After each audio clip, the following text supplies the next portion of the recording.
Okay, so, and with that, I don't know what I'm going to say about Ray, General Johns, so I invited one of our members here who probably knows him a little bit more, a little bit better than I do, a lot better than I do. In fact, when I told him General Johns was speaking, he started laughing. He said, "Are you kidding me?" So, Master Sergeant Huelsenbeck, would you like to come up and introduce one of your past flight commanders? You think you can handle that? So long as I will not get in trouble, court-martialed, or sent to prison. Can't guarantee prison. In that order.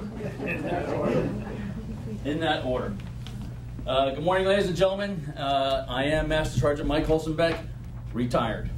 I retired from the 6th Airlift Squadron down in McGuire, 141 unit then, and it's still bragging rights. Actually, the 6th Squadron is still the only squadron that is still accident-free flying hours today in the United States Air Force. They have transitioned to C-17s and still maintain that record. And that is quite a milestone for those guys. And we hope, and they always, every unit continues to be accident-free in their flying hour career. Before I go on, the two cadets from Manhattan, I think you need to see the treasurer and get reimbursed for the tolls to go practice. Think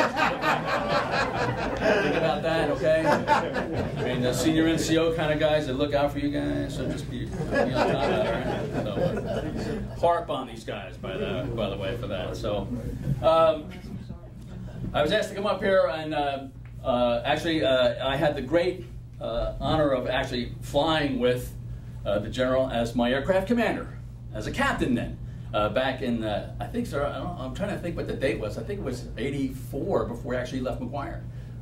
We're on a regular line mission, and you know, going through Europe, and we understood that actually we landed in Spain and we spent the night in Torrejon, I believe, and we got to the hotel downtown, and they go, "Hey, by the way, they're shooting a movie here, and we got all these celebrities here, and by the way, they're staying in a hotel here."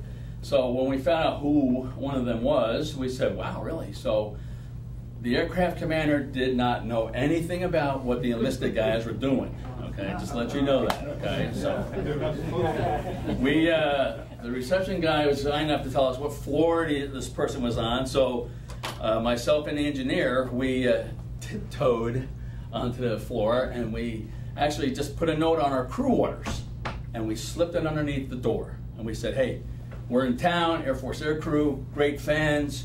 Could you autograph the orders? That'd be great." Super.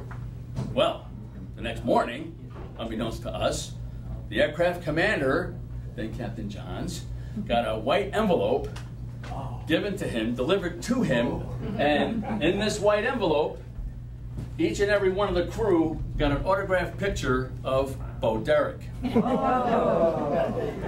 So now I know the general's got this folded up in his wallet just like I had in mine. So, but that was great. And then even the better thing was, not only that, we actually managed to get our picture taken with her in the lobby before all was said and done. So I couldn't find that picture. I just tore my house apart, and I went through every piece of thread in my house to find the orders, which I couldn't find. I think I burned them actually. But anyway, that was just one of the features of flying, you know, with a crew. And one of the things that inspires us as enlisted guys in the airplane, especially when we're flying a crew airplane, is the pilots that are flying the airplane. They are getting us to point A and B so we can do our job. That's loading the airplane, getting it set up, and getting it off the ground on time, where we deliver the goods, services, troops, equipment, everything on time. And it's aspiring for us to, you know, we get up behind these guys and they're flying the airplane, and there's a lot on their heads, we know that, and there's a lot on everybody's heads to get this beast off the ground on time. So, and it's critical, because somebody's waiting for us at the other end to get that airplane there.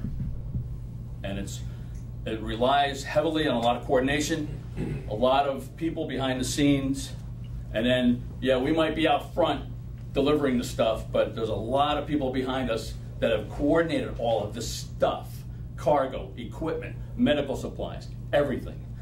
Aerial refueling coordination. everything, down to the science, down to the dime, about timing and where we're supposed to be there, and then when we're supposed to get the gas, and how far we have to go, and extend ourselves beyond to make something happen, emergency medical airlift, let's say. So General Johns, being the commander of Air Mobility Command, had all of that ultimate responsibility. And to see an aircraft commander then, back in the 6th Squadron, where we were, and the individual I worked for, Senior Master Sergeant Ted Barnes, sitting right here, retired. I took up his position as a superintendent of loadmasters. It was great to see our officer corps in that squadron. Actually, we had a lot of officers actually go up to the general ranks. Those officers that we flew with, we had the pleasure of flying with, to see them go up in their careers into that general level, and to see some of these generals, some of these individuals go up to 3- and 4-star levels, which was like, holy smoke, I knew that guy. And you know what? He still owed me money for that lunch I bought. So, but it is my honor and my privilege, ladies and gentlemen, to introduce to you our guest speaker for today, General Ray Johns, retired. Sir.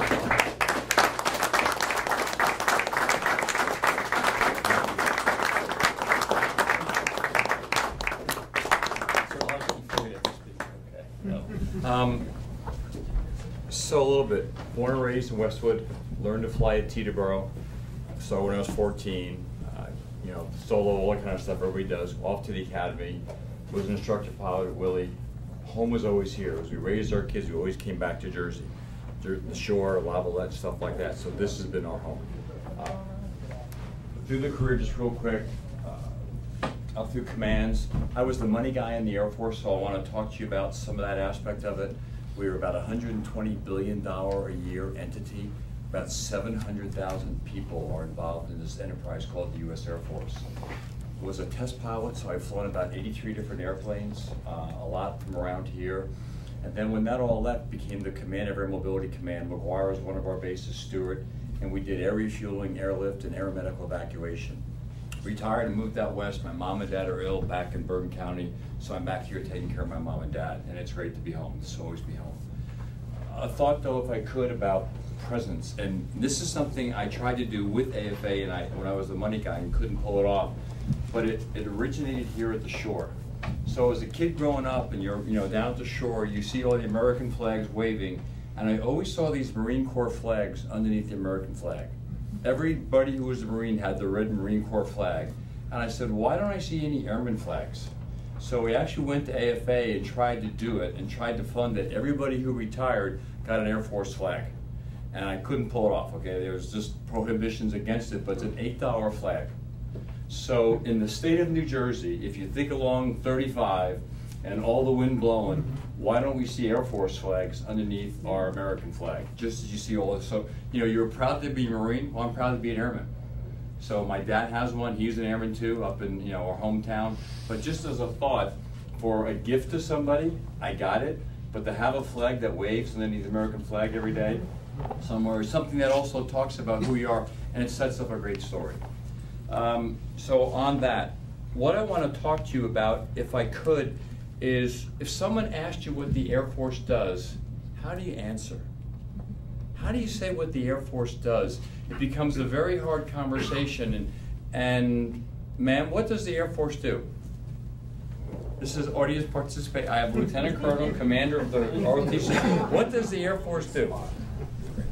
Make sure we air superiority, global reach, global strength.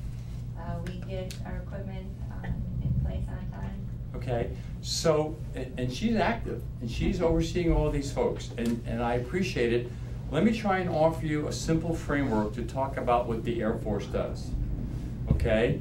We use the term global vigilance, global reach, and global power. We've used those for a long time. What do those mean? Okay, what did Julius Caesar say in 44 BC? Wasn't there. Yeah, you were. You read about it in school, right? What did he say? I came, I saw, I conquered. So what he said back then is what the Air Force does. I came, global mobility. I saw global vigilance. I conquered, okay, global power. We just reversed it. So I saw global vigilance. I get there with mobility, and then I strike. I kill bad people if I need to. Global reach, global power, global vigilance. That's what we do. So it's a very simple thing, but it's funny, where do we do it?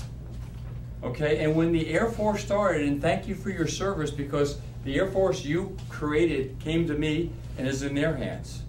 And we started with this thing called the Air Service. We had a couple airplanes, we had them all around, and we did air stuff. We didn't worry about anything more than that. But at the end of the day, we now have brokered out the air into air mobility, right? Air Combat Command, they do the strike and the global vigilance. So in the air domain, right, we have land and we have sea, and other people worry about that. We're worried about the air. And we know what's going on in the air, we surveil it, we move airplanes through it, and we strike with our bombers and our fighters. So big picture, that's all we do. But then it came to this thing called space. And we go, wow, that's a new one up there called space. What do we do in space? And you know, the problem is you can't see space. You all know what a C-17 or a Predator or a Reaper, you see pictures of that stuff, but you can't tell me what a GPS satellite does. But yet we live with it, right? And do you know that the Air Force buys, procures, and flies all the GPS satellites? We do that. And there's 33 up on orbit right now, 33 satellites. And is it important? Yeah, so let me tell you how important it is. The entire globe's banking system. Every time you get and some money is moved, it's moved because of the clocks in GPS. The entire globe's timing system comes off GPS. And we have these atomic clocks, and there's 8 of them that get to vote, and they put a satellite up to the Air Force GPS satellites, and so around the whole world, GPS is an Air Force product. Amazing. So in space, we do the same thing. We surveil from space. We have all those satellites, right, that look at the ground, and we don't ever talk about what they're doing. It's classified, but we do global vigilance from space. Oh, and do we do global mobility? Yeah, look at all the stuff the astronauts did. It's hauling trash, forgive me. It's, you know, it's moving stuff from A to B in space. We do global mobility in space. We don't do global strike from space, though, yet, because we have all the prohibitions about striking from space, and we don't have a thing called rods from God. So again, global vigilance, global reach, and global power in air and space. Now, what about this thing called cyber? Oh, and by the way, this thing about cyber, as we talk about it, my son is in the Air Force. He's a guardsman, and he is in cyber. And one day he came home to me, he goes, Dad, you're like a real high-time pilot. You got a lot of hours, right? He goes, I go, yeah. He goes, where's this going? He goes, I'm the highest guy in the Air Force. I said, what, in keystrokes? And he goes to me, he goes, no, time on target with bad guys. And we take care of bad guys in cyber. So what do we do in Cyber Command, the Air Force? We surveil the networks. We know what's going on in the networks, global vigilance. Okay? We do defense in cyber, and we also strike in cyber. If you think about it, mobility, it's all just electrons and data going back and forth. So the Air Force does global reach, global power, global vigilance in all that air domain, in space, except we don't strike from there, and we do it in cyber. So that's what we do. Same thing. So it's easy to remember what Caesar said we did. That's what we do. So it's and the rest of it is about the people and the equipment that we do it with. And we talk all about that. But I just never had a good framework for how to talk about what the Air Force did, because we get into hundreds of hours of flying and gas passed and stuff moved. And I think people lose that. But we keep America safe, because around the world, we know what's going on, and we provide that information so people can strike. And here's how good we are. We have the B-2 bomber. We have the F-22, and now we have the new bomber.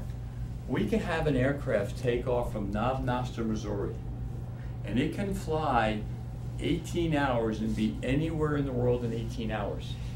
Anywhere in the world. And it could put a weapon in somebody's window and kill them before they pick up the phone and do bad things. And it can fly all the way home and nobody knows we were there. We have that capability, and we use it. But the B-2 is getting old, and some of the capabilities aren't there, so we need a new bomber. And the other thing we have is we have like these F-22s and now F-35s, and people know where they are. So when these F-22s take off from our bases on the East Coast of Hawaii, and they go to the Pacific, and they're sitting out there on the island of Guam or someone else, and there's tankers right next to them, all the bad guys know that with that tanker, that F-22 can be anywhere in the region, and it can kill them before they get up in the morning. So it's and do we need to have that capability? Oh yeah. We need to stop bad people from doing bad things. Okay, and I'll tell you one story. This guy named Gaddafi, right, Libya, he was about to kill his own people. So the call came out and said, we have to stop him. The UN and NATO are going to take action, but we can't get there fast enough. So the US is going to try and help France and Germany, but their fighters can't get down to Libya and stay. There's too long of a trip. So how quickly can you get tankers into, and Spain, by the way, is going to move all their fighters off their runway at Marone, and we're going to put all US tankers there. And in 24 hours, we had 16 tankers from New Jersey, from all over our country that are primarily guardsmen, leave their families on hours' notice, get into these tankers, fly to Marone. They went to bed while all the maintainers and everybody else turned these aircraft. They got up the next morning along with 6 KC-10s. So 24 aircraft got, and within 24 hours, moved to Spain, okay? And they turned it into a major hub. They took off the next morning and they started refueling fighters. And those fighters, and we refueled 12,000 fighters over the course of 4 months. And we stopped that man from killing his own people, okay? So that's the power of this global reach and global power that only our country has, only your Air Force has. But people don't know it, okay? They just don't understand that. They assume it. So the word you do to get that word out is really important. And because the lot's at risk, with all the budget concerns and stuff like that, we can't do what once we did. And so that becomes a concern for us, because no airman ever wants to say to somebody, I can't do it. We'll do everything we can to do it. And so we get all these taskings from these commanders, these combatant commanders, the Petraeuses, you know, all those folks, and then we go and we do what they ask us to do. But now their level of ask are so high that we can't do everything that the nation wants us to do at a place and time that they want us to do it at. So we're heavily involved still in Iraq and Afghanistan. We're flying sorties all over the world. But then what happens if something happens in China? Can we have enough forces to swing to China? Well, no, we actually have to disengage from there to get over there now. And that's a national choice, but the nation never has that. We never had that debate. We just say, here's the money you got, and go off and do it, okay? What I want to do, that was kind of just a way to frame it, and what I really want to do is have some dialogue with you. What topics would you like to talk about, and questions? You know, we'll have about 15 minutes, and I'd really rather address some of the concerns you have and some of the topics that you'd like to hear about. And then if not, I have a couple more, but it's more for you, sir. I'm Wayne Fox. I'm a member of AFA, and I'm also on the Civil Air Patrol. One of the things to put a ribbon on your story is that Billy Mitchell, the first airplane was in the Signal Corps, and Billy Mitchell had spent the early part of his career stringing telegraph wire through Alaska and the Philippines. So when we talk about the Air Force having doing cyberspace and doing the electronic activity, it goes all the way back full circle to Billy Mitchell stringing telegraph wire for the U.S. Army, getting airplanes, being in France, you know, running the battles, and then arguing that the United States should have its own Air Force after he demonstrated that it can sink battleships. So, you know, there's a full circle here. And put at the top of that is that the combat action ribbon that is now awarded to airmen, it's a orange and yellow stripes, has as its medallion the General Mitchell's logo from his World War II airplane as the medallion. So it's a full circle. Sir. My understanding is that the Air Force now is smaller than it was in 1947, and that the budgets are way down. What can we do to get the money? Because the airplanes are older than the pilots that are flying them. They're stealing parts from other things. You know, it's just mind-boggling what the last 10 or 15 years has done to the Air Force in particular, but the military in general. When we're smaller now, or as small as we were in 1947. That's crazy. So the budget comes from the Congress, and we go to our congressman, Garrett, whomever, and say, this is what we think our Air Force needs. And they're the ones that allocate that. And we have all the Budget Control Act, we have sequestration, we have all this high national debt, and we're saying we're gonna take X amount, okay, from the military. Now, interesting thought, this is not a popular thought. The military should be the smallest it has to be. I don't produce GDP when I wore my uniform. I'm, you know, and we were, oh my gosh, 120 billion a year. That was the cost just to make sure the Air Force had equipment and we were trained and we were ready. If you want to actually use us in time of war, it costs more money. So you want us to be the smallest we have to be, but you, okay, so here's the question. You have an insurance policy for your house and your cars and all that kind of stuff, right? Insurance man come and you said, look, I want to make sure I'm protected against floods, I want to be protected, and if my house gets damaged, I want to have someplace else to live. And he comes up and he says, that policy is going to be $2,000 a year. You go, I can't pay that. I can't pay that much insurance. So I'm going to get rid of this clause, and I won't have a replacement car, and I won't take replacement for my household goods. I'll take depreciated value. So, okay, you're down to $1,500. And you say, great, I'll do that. Okay, so now you made a conscious decision of where your insurance wants to be. And now comes time where the house is flooded. And you go, well, I want to go stay over here. I'm sorry, Mr. Johns, you can't do that. You didn't pick that clause. Well, at least you had the knowledge that you couldn't do that. What concerns me the most is right now the nation has really cut down what their insurance policy is, and they don't know what we can do or can't do. And most part, our parents, our families, our friends don't care. They count on our congressmen to do that for them. So we never have that national debate as a nation. Other nations do, we don't. It's in our culture. So the question is, you have to talk to our congressmen and say, we're concerned. Sir? General, you're right. Congress controls the purse strings. However, the executive branch can block things, and that's what's been happening. Congress, the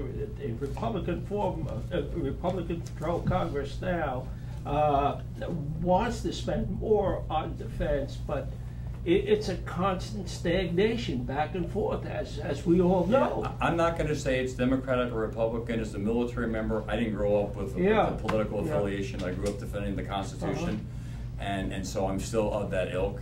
And I don't care what your ethnicity is. I'm an Air Force veteran, but I'm a citizen, taxpayer, and I'm really ticked off with what's happening. Oh, I'm yes, sir. Sir. Question with numbers. Yeah. Everybody's used to big formations and so on and so forth. And we have aircraft like the B-2. Right.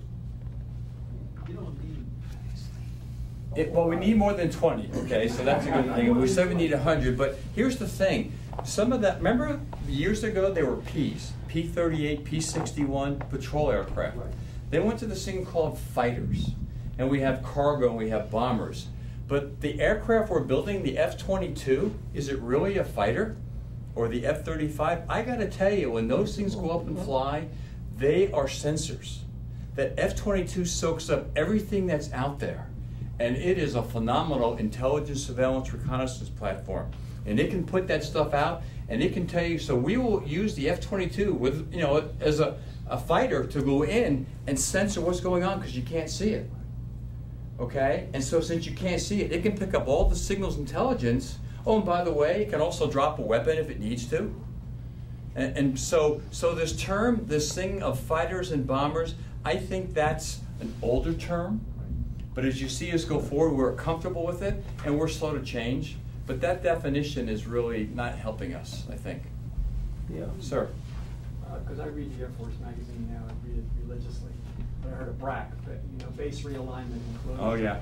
And I guess the Air Force, the impression I get is the Air Force says, look, we need to close some of these bases that are not being used. Yes. And use that money because the pilots are being stressed because they're just used constantly. Like no, we have 20% more concrete than we need. And that 20% concrete, those bases, 20% more bases than we need, required people to sustain them, to maintain them, energy to keep the lights on. And so we would get rid of 20% of our bases. However, bases are jobs, jobs are votes, and so the Congress has blocked that. So it's not wise. But oh, by the way, do you remember years ago around here, there were some bases and McGuire was going to be closed, but a guy named Saxon, Jim Saxton, whatever. Huh? I served on his committee for I know you. closing. And we actually closed Rome, New York down. No, yeah, right. So you stuck New York, and just so you know, we could never take a New Jersey jet and go across the border for about 10 years anyway. Politics was that close. Yes, sir. What do you see as the future of remote piloted aircraft? And what are your thoughts on that as a pilot? And is there any savings in that, or what kind of differences would occur? Yes, and we don't use remote. They're remotely piloted. They're still highly piloted. Right. It takes 7 crews to fly a Predator. 7 pilots to operate one Predator orbit for 24 hours. So it's a lot. Now, what does it get us? It gets us more loiter time. It's not about threat. We don't stick them in where we won't put a pilot in. That's not the case. But it gets us loiter time because the human body is about 24 hours. That's the most I'm going to get out of a body. Okay, I can have Global Hawk up 28, 30 hours now, and I can have it sitting up there the whole time. I can have unmanned vehicles starting to go in and penetrate in areas. And sometimes I can have them be lower cost if they're not manned. There's lots of trade-offs on that. So at the end of the day, yes, and so sensing, it's good what we have, the Predators and the Global Hawks. But the question is the judgment to attack. So now I put that unmanned vehicle in, and how do I know that he's the bad guy and he's the good guy? How do I give that autonomous capability to a machine if the pilot's not involved? And the pilot's involved, that really slows up the time loop. So if I can put that machine and say, go kill the good guy, keep the good guys and get the bad guys, that's the technology that we don't quite yet have. But once we have that, then it will put us even further, away from the actual aircraft. Do you have a sense of a psychological difference for someone who is sitting, say, in Nevada, dealing with something in Afghanistan versus someone in the air? No, let me tell you about, so I actually fly large remote control airplanes and compete. I have 10-foot airplanes with jet engine. I've been doing this my whole life as a kid. So I'm close to it as a hobbyist and then as an airman. As an airman, I was at a Creech Air Force Base where we actually operate them. And I was talking to a young major, and she was a mom. And so she was a C-17 pilot who is now flying Predators and killing bad guys. And here's the interesting part for her. She would leave Creech and drive up, leave Vegas and Nellis and go up to Creech and take her site, and for 8 hours she would do the things she needed to do. And she had, a week before, killed somebody, okay, and she watched them go splat. Then she had to drive home and go to the daycare and pick up her new baby. And she goes, I can't tell you how hard it was for me to go from being in combat to becoming a mom and going back and forth. And she had great difficulty reconciling that, as do many military people, because you are at war when you are there. And this happened in Korea. One of the guys I served with, his dad, they were stationed, he was a kid, his dad was a P-51 pilot in Japan. Every morning he would leave and go fly over Korea, and then they'd have to decide what dads came home. So he'd have Wheaties with his dad every morning and hope that he'd be home for dinner. So it's not something new, but it's just something we're still facing. And so they ended up sending all the families from Japan home because the military members, it was just too much stress to try and play dad and play pilot. So they had it, and we're still having the same issue with Predators. Sir, may I ask a question? Please, sir. On behalf of the cadets back there, actually, I'm asking this question because I think I'm too old to worry about this. Your career, New Jersey Air Force Academy, 4-star. Was it a straight line? Did you run into obstacles? Did you get assignments that said, I want to get out, and you stuck to it anyway? What is that experience that they can expect if they decide to put in 20 or 30 years in the Air Force? Does that What career did you have? What career? Yeah, after you were in the Air Force, what business profession did you pursue? What? Tell them. High tech. Okay. High tech sales. Computers, technology. And how many years did you do that? 40 years. Okay, what was the best part of your experience? Being a young guy in it, or waiting till you had 35 years underneath your belt? Where was the richness in all that? I was being a young guy. Really? Well, you know, going out with the office and having a good time. Okay, and, okay. You know, being I was very successful in what I did. Okay. Selling. I was sold computers for IBM and then startup companies, AT&T. That's But you where I ended continued in up. that profession for a long time. Oh yeah, Okay. absolutely. And that's what I would offer to you. I didn't plan to stay in the Air Force. I was going to be an airline pilot. I quit the academy, I think, 35 times my second year because I was miserable there. I never planned to be in more than 5 and go out. But then I found along the way that this Air Force became my family. So I use this analogy of a uniform. When I was lieutenant, it was neat to wear the flight suit. As a captain, it's cool, you know, chick magnet, whatever you want to use. You know. And then I found out that that flight suit kept me warm on nights in Thule. It protected me from fires if I had to egress an aircraft. And then I found out that that uniform, that was sometimes green, sometimes blue, kind of kept my heart warm. And then over the time, it became the fabric of my life, whether I'm in it or not. So that happens over time. To you, ma'am, you're in that transition. To you all, we're wearing it right now. And it's really not about what I wanted. The amazing thing is, if I could put my personal interest in my back pocket and do the good of the organization, I was rewarded. I never had to worry about me. And I just didn't worry about me. I didn't do stupid things. I did some stupid things, but I had a lot of fun. I just didn't worry about it. I didn't need to be in the Air Force. I just stayed because it was fun.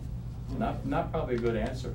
Well, I think when I think you just gave them. I wish someone had kind of talked to me like that when I was a young man. No, actually, the best thing is having good NCOs who take the lieutenant by the back of the neck and say, you know, and listening to other people. Because I was a rough, tough kid. I had a lot of attitude, and the Air Force helped me focus that attitude into something positive.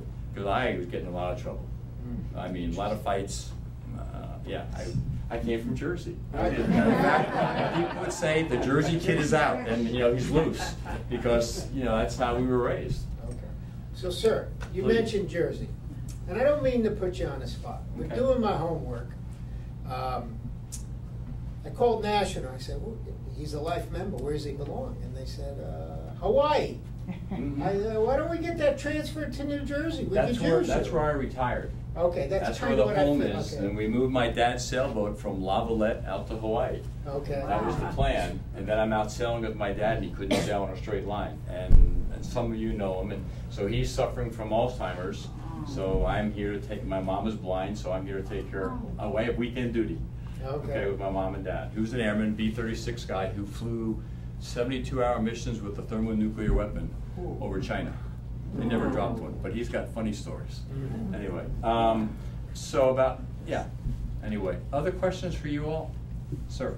Sir, could I quickly, I had a question. How, as a general, high-ranking officer, how do you determine in base foreclosure what is like necessary, not necessary? You said 20% is not necessary. How do you make that distinction? It's simple equations for it. We look at what missions have to be done in the base. Well, why don't you give 2 minutes on the base closure process? What they did, they sent me all over. There was 7 of us, sent us all over the East Coast. And I was on the board in Washington with the Air Force. And I met with Congressman Porter at the time, and he said, "We like to all volunteer, nobody gets paid." We said, okay. We met at McGuire, they show films. We went to different bases, we split up. I went up to Rome, New York.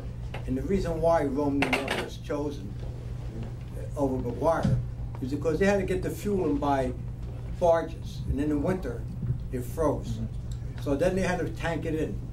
There must have been about 7 or 8 major accidents with the tankers on the road with the ice. So, and they just spent $20 or $30 million, a new officers club, everything brand new. They kept the guard unit up there, but they closed the whole base down. It was too much to run, a risk. And they moved most of the stuff out of there back into McGuire Air Force Base. So now McGuire has McGuire Air Force Base, it has the Naval Base, and it has Fort Dix. So it's a tri-base commander that they have there, and it's all combined instead of having one Air Force base way out there, where they did have a bar base that still operate, as far as I know. But at the end, they ended up closing, I think, a Navy base at almost near Philadelphia, and they kept one up Willow Grove, and they kept McGuire more of a hub. But now I was in the 108 under General Strait and under General Gerard. He was actually a personal friend of our families. And when I was president of the Air Force Association, he's the one who swore me in at McGuire Air Force Base. So we have a special thing here with McGuire ourselves. My wife and I attended many things at McGuire with my family and all. And that's why we're proud to have a chapel named after my father in New Jersey. So, you know, that was the reason why I actually joined. We didn't want no base closed. But at that time, and now they're thinking about a couple more. Yeah, but we want to keep everything open around the Philadelphia area. You know, I worked on F-105s. Now it's the 108. Now it's the 108. And that's the problem. Everybody wants to keep their stuff in their local area open. I'm working with Congressman MacArthur down at McGuire. He's the congressman in that area, Tom's River. Because right now I'm living outside of the seaside and outside of Tom's River, and I'm familiar with La Valette very much. So. And I know, I went to so right now, everybody's brack-proofing their bases. Right. Everybody's got people come in and say, your base is danger. If you hire me, I'll help you keep your base safe. So it's a whole business, too. It was round numbers. My understanding was that the military budget, based on the national budget, was like 5% for a lot of time. Right now, we're pushing toward 3%. It's just 3% of our national budget is for the military. That's nuts. When it was 5. And we keep going down, and what are we doing? We're giving out food stamps and all that kind of crap. It drives me nuts. And what benefits are we willing to give up? So personal. So my flight pay started going down after like 20-something years, right? It went from whatever it was to $200 a month. And that's because, and at some point you lose flight pay and you get hazardous pay because you're a hazard if you fly as an old, you know. That's true. So my wife goes, what's you, because she gets the pay, she goes, what happened? I said, I don't know, what, your flight pay went down. Why? I said, because I have 26 years in whatever. She goes, that's my money, I want it back. I said, get over it, okay? So, you know, it's an entitlement, and once you have it, nobody wants to give it up. So that's where, you know, and a lot of the European nations are having that debate. England, I was just over there at the air show. Can they afford nationalism? Can they afford to go in as, you know, we're a nationalistic country. We're defending ourselves. The Brit head of the military told me he no longer had the ability to defend his own nation. He had to count on other people's air forces to help him. Okay, so they had mortgaged away their security. We haven't done that yet. For our national We're getting defense. close. Well, no, it's about what we can do to the other guys. Our national defense is fine. Okay, and I got a question. How long does the war last? Forever. No. There are phases in war. Okay, and the first one is like this first phase where you blow a lot of steam and smoke and you put airplane in the guy next door and you say you don't want to mess with me. But then the guy is stupid enough to start messing with you. And you have these things called flexible deterrent options, and anyway, he'll go on the offensive. And then we'll come in with all of our stuff and we'll smack him down, and we can smack him down. We can make a parking lot out of whatever he's got. We can do that any place in the world. That doesn't last that long. That's phase 3. There's 6 phases of war, and I won't go into it because it all gets classified, but that's a small period of time. And then we go into this thing called phase 4. And that's what Iraq is. That's when you own, basically you are maintaining the stability of a nation. Iraq and Afghanistan, that's phase 4, and we stay there for years. So the actual war, when you need to beat the guy down, is quick.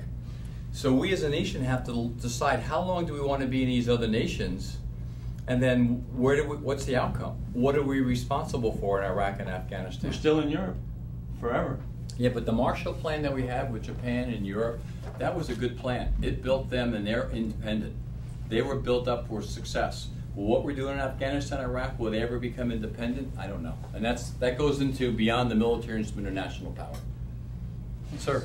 How stable is Iraq? I've been there a lot, and I left the movie. But I will tell you, if you look at the nation, and you look at the tribal ethnicities that are there, and other nations come in and say, we're going to put something over it and we're going to call it whatever you want to call it. Well, those tribes run generations and generations. I just don't think we can come in and you know, we measure time. So how do we measure time? Let's take a moment of silence. Next time you're at some event in our country, how long does a moment of silence last? About 10 seconds, not a minute. Our sense of time, how quickly we want to affect an outcome, we don't have the patience to really affect what a nation needs to change. That's not our ilk. We don't do that well. We come in and create a condition, but we're not, you know, and what's our obligation? That's politics. You talked before about BRAC and where our money's going. When we take these young people, both men and women, enlisted and officer ranks, yeah, and we run them for 5, 8, 10 years, and then we let them go. Why don't we let you make a career, a real career out of the military? Okay, What you're looking for. But let me finish.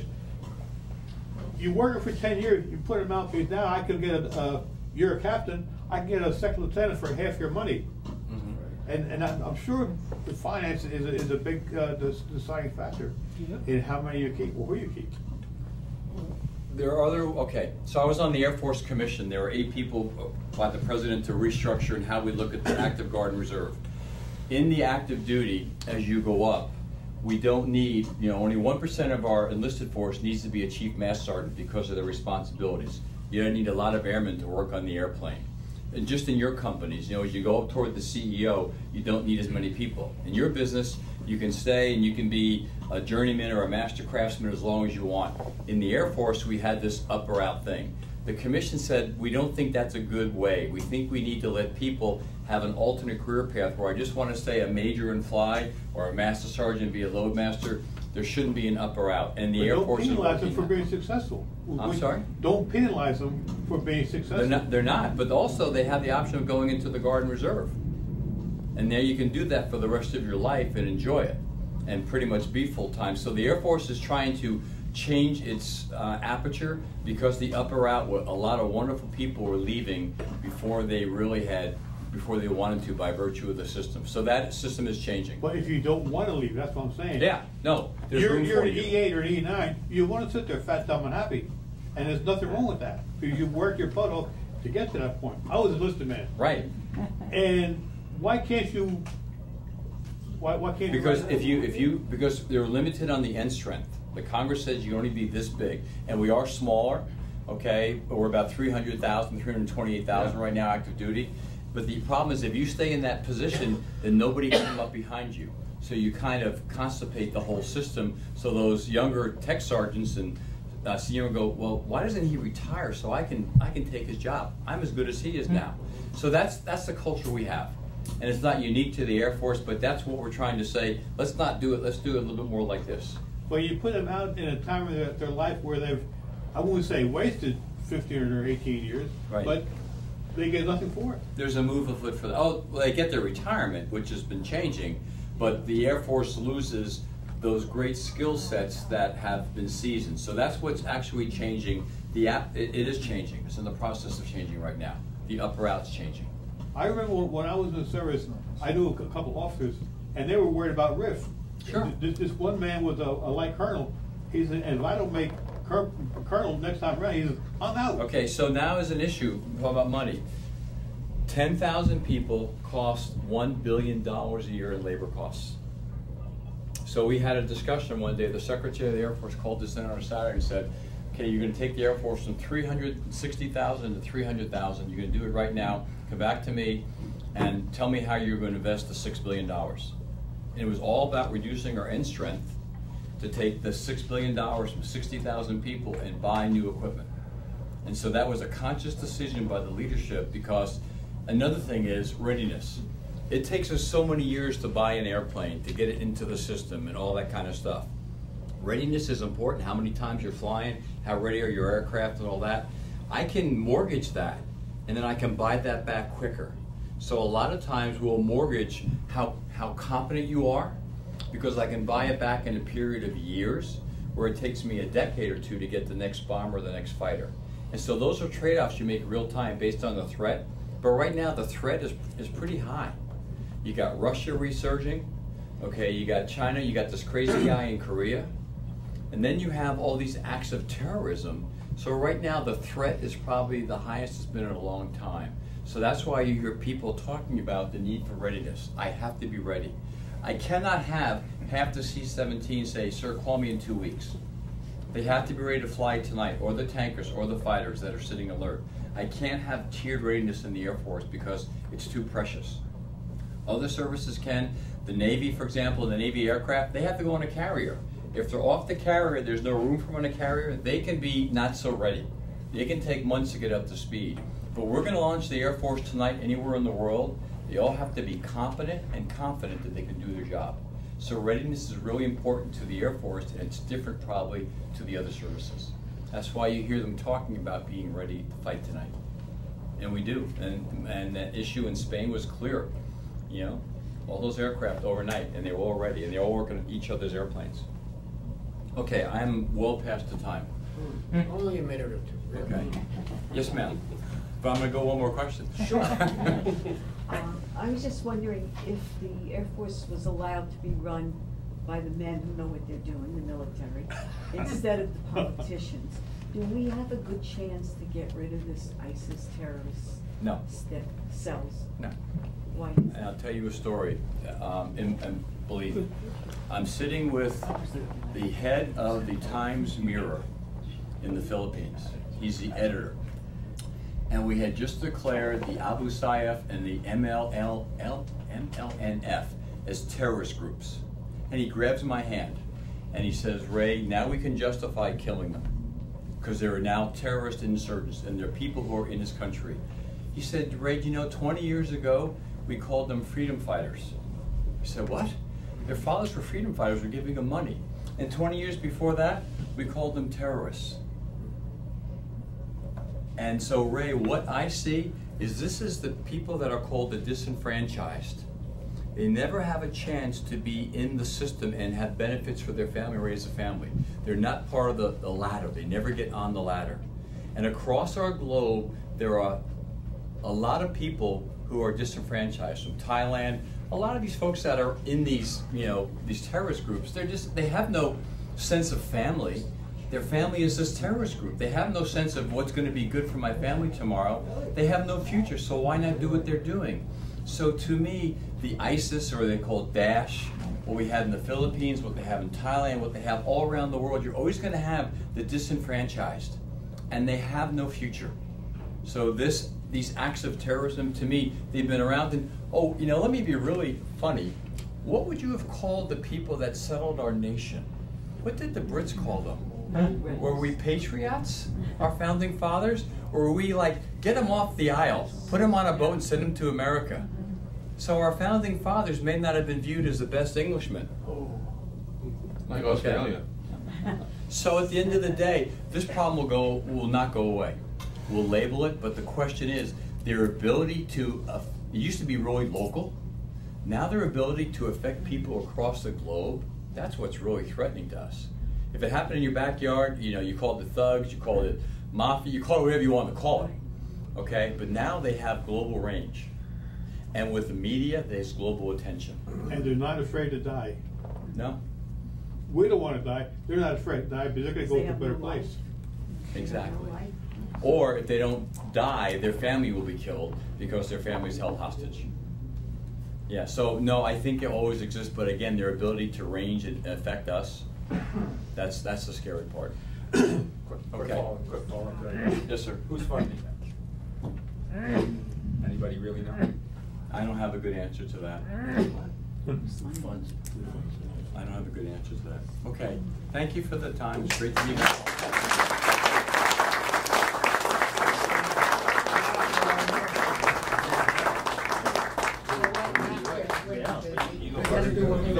We're lunch. You go first. So, the Mitchell opted. Okay. Doolittle corner. Thank you very much. You probably have.